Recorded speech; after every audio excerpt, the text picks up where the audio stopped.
Hey guys. Okay, cool. So I'm actually really proud of this, and I have a session coming up in 15 minutes. And I was writing up. Oh, okay. I was writing up a little exercise that I thought would be really good to share. So basically, what it's about is how to overcome self doubt, how to combat self doubt. And this is something I was researching a lot because one of my clients is really struggling with this, and I just wanted to find the best way to help them through it. And this is definitely the most effective way that I've come across to get over this and to really reframe your mind and to build up the kind of brain that you want from scratch. Okay, so really a lot of the time with self-doubt and with these negative emotions, whether you're feeling jealous or angry or you're not feeling how you'd like to feel, it comes from a place where your body's trying to tell you something, right? It's meant to serve you in a way, but instead of it becoming something productive, what we let it do to us is we let it get us down. We let it lead us to really unproductive behaviors and stop us from getting what we need to do done, because we're in this kind of hurricane of self-doubt in our minds.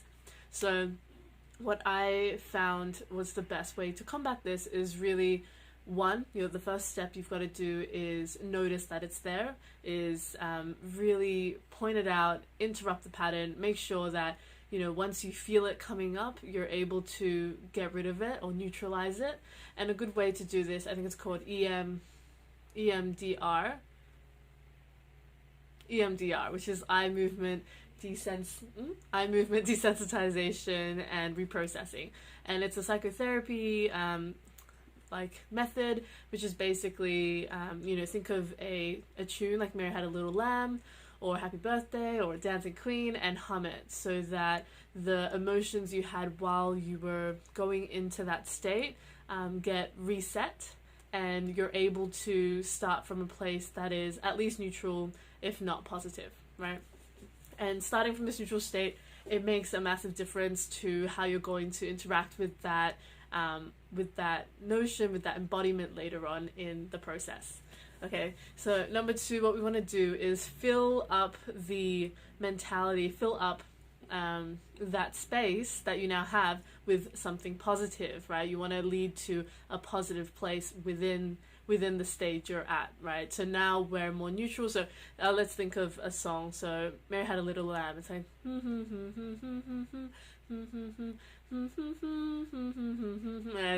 yeah, right? But basically what that's meant to do is it completely resets the emotions you're having into something where your brain is focusing on something that's external to you, that you need to recollect from your brain, from your mind, that it takes off the energy from what you were initially thinking about. And this absolutely makes a massive difference even on its own. But what we want to do from that is the second step, which is to basically fill your space with those positive intentions. And what this is really understanding why this self-doubt came about, how these negative emotions are affecting you, and what it is that you're missing. But at the end of the day, some of you might know this, but everything is so closely connected to just love, right? We're all beings that need love, and when we're feeling sad or feeling not good enough, it's mostly a form of love can help us. And a great exercise to do is going in front of a mirror, imagine yourself in front of a mirror, and say, even though this might not be working out the way I wanted it to, even though I'm feeling, less my best self than usual, I love and accept you for who you are. I love and accept you for who you are. And doing this, it just changes something inside you that really makes a difference to how you're going to go about, from where you are now to those actions in the future. Like, even if it's the next 10 minutes or a few hours, it makes a big difference in resetting your brain. And the third step, which is often the hardest, is really cementing this so that it becomes part of your everyday. You're able to build these healthier habits so that, you know, what you're feeling now is what you're going to end up automatically feeling once you have these thoughts. And that is to be happy for those around you, and especially, as weird as it sounds, especially those that you dislike, right? Like, if you're going through a situation and, you know, for example, creating content online and having a hater, if you are able to get to a point where you can feel so much love and joy for someone who has brought distaste into your life, that is a next level of awareness and enlightenment that you're really aiming for. And having that mentality means that you've given yourself enough love that you're able to extend that love to others, but making this a notion that you can keep going at, that you can keep making a healthy habit from every time you're able to do that. It just makes you so much stronger.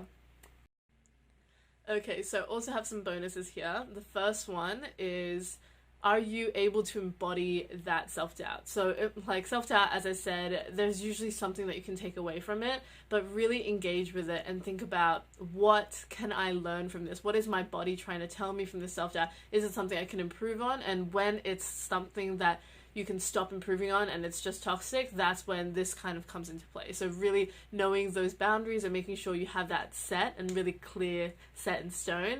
Number two is being able to teach someone the same process. So this is also part of my journey, is if you're able to show someone how to do it, it means that you've taken it in, right? It's the same with teaching and learning. If you're able to teach someone a maths equation, that means that you actually understand what you're doing rather than just fluking it and making your way through the exam. So being able to teach someone the same process, being able to really bring someone through how this works for you and how they can apply it to their lives, that means it's going to be something that's much more cemented in your head versus trying it once and forgetting about it. And being able to explain something in your own words creates so much more volume to that idea. My third bonus is really embodiment, as I mentioned before, but creating a way for you to get it out of you. So whether it's writing or drawing or typing, we all have our different ways to get out our emotions that feel best for us. And if you want to go to the next level, it's writing something down and burning it. This is something that I've done in the past. I don't know where I've heard it, but it just kind of came back to me today that there are things that really, really messed with me in the past, like not majorly, but yeah, like messed with me. And I wrote it down, and I remember burning it, and it was an Instagram story. I remember burning it and putting it in my bin, and it was like, I haven't thought about that since, and it's something that, you know, I never really imagined it for it to be like super effective. I was just like, yeah, I just want to do this because it seems cool, but it really did make a difference, and I haven't thought about it, even though it's come up a few more times. Like, I've been able to really detach from that. There are a few more bonuses, but really I want to leave you with this and just be able to follow these processes. I really hope they help you. Please do like and subscribe if you enjoyed this content, and yeah, I look forward to seeing you again. Peace.